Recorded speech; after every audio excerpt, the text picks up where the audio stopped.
Now, if some of you are around me for long enough, you might mistake me and my whole incredible outlook on life for being a toxic positive person. So first off, there's a difference between being optimistic and having a positive outlook on life, that no matter what, everything is working in my favor. As long as I'm using my own free will to be the best version of myself, God's gonna help take care of the rest. Versus being like, nothing bad is ever happening, or being a painful realist who's like, as MJ from Spider-Man says, I'm gonna expect disappointment, so like this way I'll never be disappointed. And this also brings me to a quote I came up with a few months ago about a rose. So the quote goes like this: some people will look at a rose and only see the thorns, others will focus on the flower on top and ignore the thorns, but I think the best way to do it is to see the whole rose and acknowledge that the thorns are there, but then choosing to focus on the beautiful flower on top while also acknowledging the perfection and the balance. Powerful stuff, I think. So the problem arises when you totally ignore, or as some people say, spiritually bypass all negative emotions without feeling them, and deny your more negative feelings. However, after feeling what needs to be felt, and trust me, in spite of how positive I am all the time,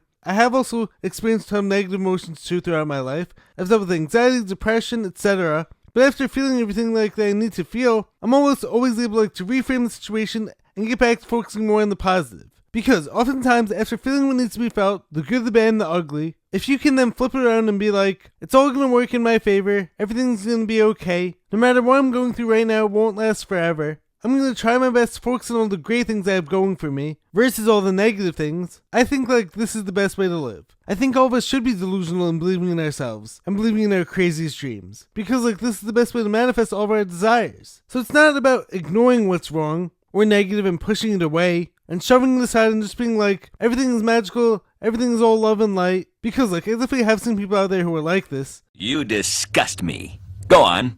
And as positive as I am, that's definitely not me. I'm not someone who's ignoring all the bad, but it's about seeing the entire picture, but then choosing to believe in the potential for change, and realizing that if I vibrate higher, surround myself with good, and I believe in the power of positivity, I will attract and create more of that in my life.